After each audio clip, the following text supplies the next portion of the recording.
Il est 14 heures, donc je vais débuter. Je vais me présenter. Mon nom est Jean-François Fortin. Je suis conseiller en implantation sur Mosaïque RH. C'est moi aujourd'hui qui va faire le webinaire pour vous. On va faire un petit tour de ce qui se passe à la GRIX et tout ça. Donc, on va commencer avec ça. Donc, l'horaire d'aujourd'hui, on va faire un tour sur l'actualité. Qu'est-ce qui s'en vient? Qu'est-ce qui se passe présentement? Les sujets qu'on va passer aujourd'hui. Les webinaires mensuels en 2018-2019. Le truc du mois qu'on va traiter aujourd'hui, on va parler de la sécurité au niveau des ressources humaines et on va discuter de la date du prochain rendez-vous. Donc, au niveau des actualités, on va passer les feuilles de route pour septembre et les formations à venir.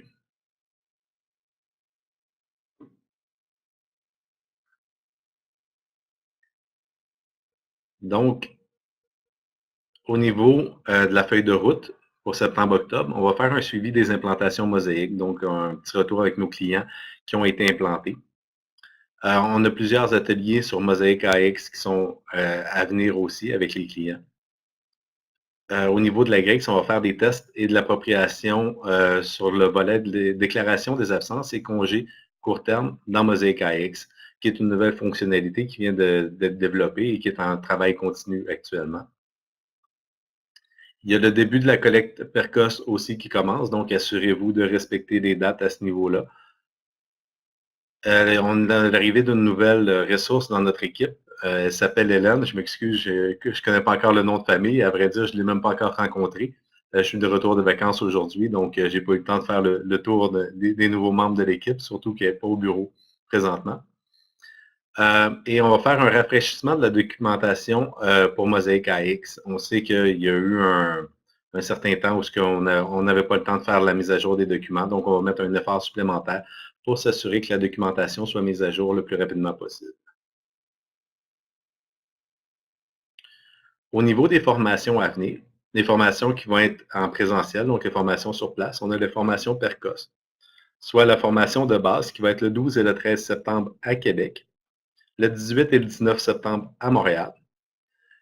Pour ce qui est de la formation avancée, donc ça va être le 14 septembre à Québec et le 20 septembre à Montréal. Donc, ça suit la formation, les dates de formation de base. Et il y aura une mise à niveau qui va être le 27 septembre.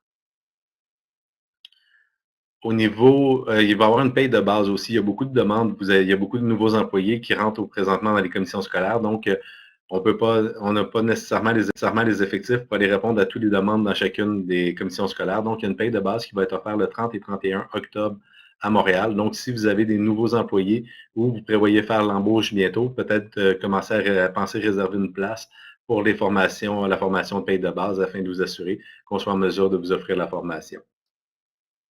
Au niveau des formations à distance, on se fait demander présentement où s'en est rendu ce dossier-là au niveau de la facturation électronique, l'arrimage avec les assurances collectives.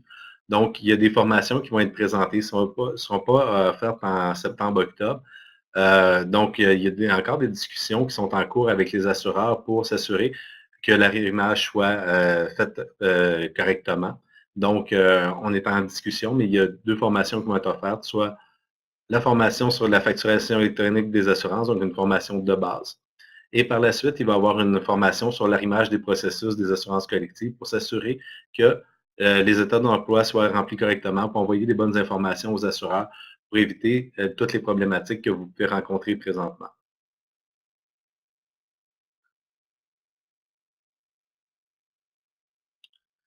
Pour les webinaires mensuels de 2018-2019, il va y avoir des petits changements. Déjà, je fais partie des premiers changements. Vous voyez qu'aujourd'hui, ce n'est pas Jonathan Sainte-Marie qui fait la présentation, c'est une autre personne. Donc, on va avoir un partage. Il n'y a aucune garantie que ça va être le même présentateur d'un webinaire à un autre. Donc, ça peut être partagé à n'importe quel membre de notre équipe. On prévoit vous faire une démonstration sur Mosaïque qui est plus complète. Donc, vous présentez vraiment où s'en est rendu. Il y en a beaucoup d'entre vous qui entendaient parler de Mosaïque RH et qui n'ont pas nécessairement les mains dans le système. Donc, ça va vous permettre de voir plus où on est rendu à ce niveau-là. Donc, on va faire une démonstration complète. Donc, aussi le webinaire, donc chacun des webinaires, on va revenir sur la période des questions, sur les questions qui ont été posées sur le webinaire précédent afin de vous faire un compte-rendu pour être sûr de faire un meilleur wrap-up, excusez-moi l'anglicisme, mais une meilleure rétroaction sur ce qui s'est posé comme question dans le webinaire précédent. Et une petite nouveauté, c'est que maintenant, on va s'assurer aussi que le truc du mois, la démonstration qu'on vous fait, soit transférée sur la chaîne YouTube de la Grex pour que vous puissiez consulter plus que seulement le webinaire, mais la démonstration qui a été faite aussi.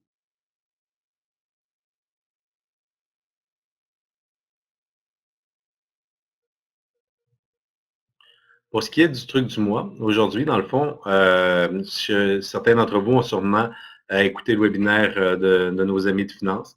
Ça va être un peu de complément d'information là-dessus. On va parler de la gestion de la sécurité dans les ressources humaines pour Mosaïque, étant donné qu'on parle d'un PGI, un logiciel de gestion intégrée, donc c'est le même système pour tout le monde. Les fonctionnalités se ressemblent. Il y en a qui se posent la question, est-ce que présentement, on utilise, quel type de sécurité on utilise? Est-ce qu'on est par utilisateur, par poste ou par affectation? La première question que vous devez vous poser, c'est est-ce qu'on a Mosaïque RH chez nous? Si vous n'avez pas Mosaïque RH, c'est sûr et certain que vous avez une sécurité par utilisateur. On a fait des formations pour vous expliquer la différence par poste, par affectation et tout ça. Aujourd'hui, je vais faire un petit résumé parce qu'on sait qu'il y a certaines personnes qui n'ont pas nécessairement suivi la formation et qui ont besoin d'avoir, qui ne savent pas que ça existe. Donc, je vais vous présenter ça aujourd'hui. Et on va regarder un peu l'orientation qui a été prise pour les rôles de sécurité et qu'est-ce qui se fait présentement avec ça. Donc, je vais vous partager mon écran. Euh, un instant, il faut que je me retrouve dans mon système.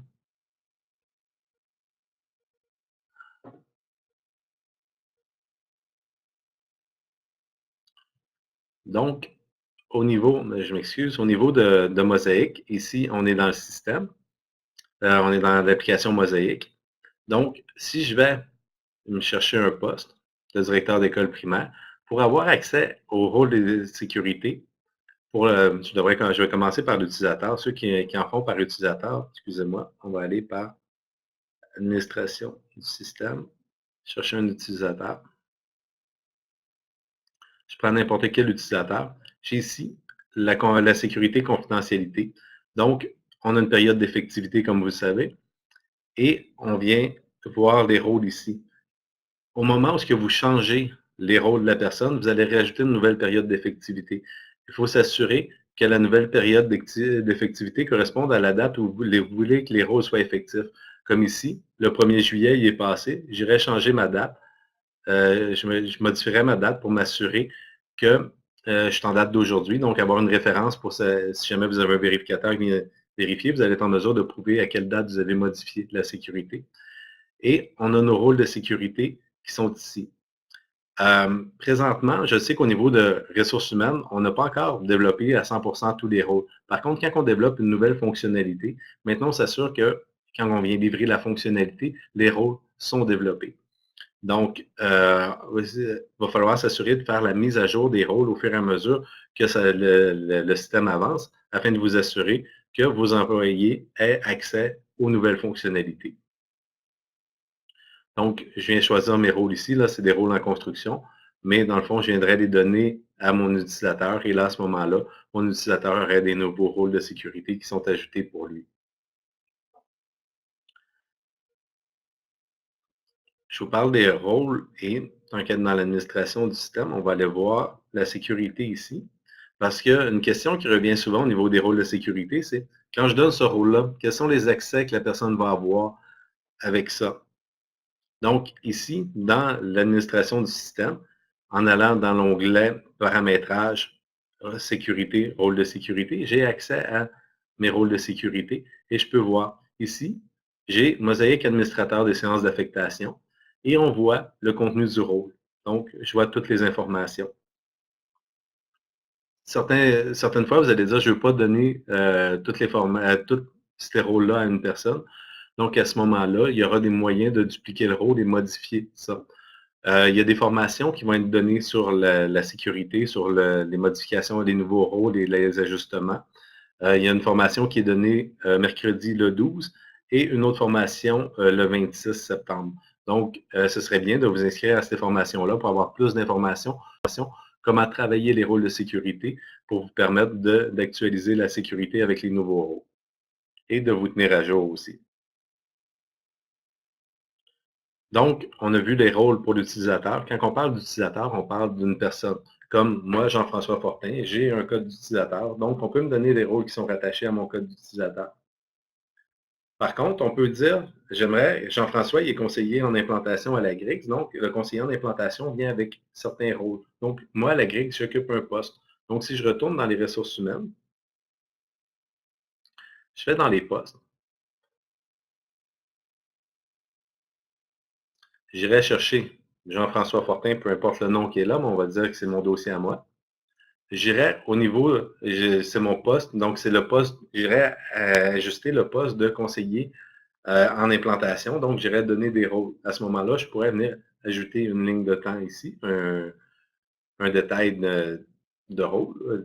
Donc, à ce moment-là, je pourrais venir me donner des rôles. C'est le même fonctionnement, que ce soit en finance, que ce soit en ressources humaines ou que ce soit en approvisionnement. Les fonctionnements pour attribuer les rôles fonctionnent de la même façon. Donc, j'aurai des rôles de sécurité. Je viens chercher mes rôles de sécurité ici. Je me les donne. Je peux m'assurer du profil de confidentialité. Donc, on pourrait dire, ce poste-là fait en sorte que la personne ait accès à telle information. Donc, à ce moment-là, toute personne qui occuperait ce poste-là verrait ce rôle-là s'ajouter à son poste à elle. Donc, à ce moment-là, ça viendrait compléter la sécurité. Et au niveau de l'affectation, des fois, on pourrait dire, ben, Jean-François qui occupe un poste de conseiller en implantation, j'aimerais soit lui donner des rôles, étant donné que je suis un excellent formateur, on va me donner des rôles supplémentaires, mais mettons que je prendrais le dossier à mon ami Jonathan, on pourrait dire, bon, lui, on va y enlever des rôles. Donc, à ce moment-là, on aurait des exemples qu'on peut ajouter ou enlever des rôles ou des accès en fonction de l'affectation. Et une fois que l'affectation est terminée, à ce moment-là, les rôles reviennent sur le poste et ou une autre personne qui occupe le même poste à la même période va avoir des accès différents étant donné qu'on a personnalisé les affectations. Et pour personnaliser les affectations, la façon que je le ferais, je viendrais ici sélectionner mon affectation. Je ferais atteindre sécurité et confidentialité de l'affectation. Et à ce moment-là, c'est le même principe qui s'applique. Donc, qu'on soit un rôle par utilisateur, que ce soit un rôle par poste ou que ce soit un rôle par affectation, c'est les mêmes principes. C'est juste qu'on nous amène dans une section différente pour gérer la sécurité. Les orientations qu'on prend à ce niveau-là, comme je vous ai montré des rôles tout à l'heure, quand j'étais dans l'administration de l'organisation du système,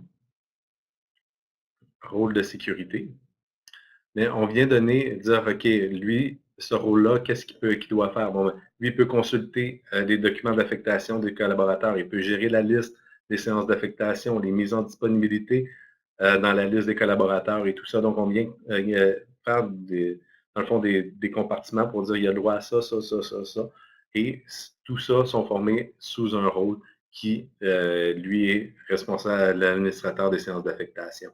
Donc, c'est ça, à ce moment-là, ben, on vous propose une structure de cette façon-là que vous pourrez modifier par la suite. Par contre, c'est toujours à faire attention quand vous dupliquez des rôles. Si jamais on fait une mise à jour dans le rôle, votre duplication n'aura pas la mise à jour. Donc, des fois, c'est peut-être s'assurer que vous avez l'essentiel dedans et par la suite, vous verrez voir pour limiter les modifications parce que ça peut vous créer une tâche supplémentaire à ce niveau-là. Euh, donc, je vais arrêter mon partage.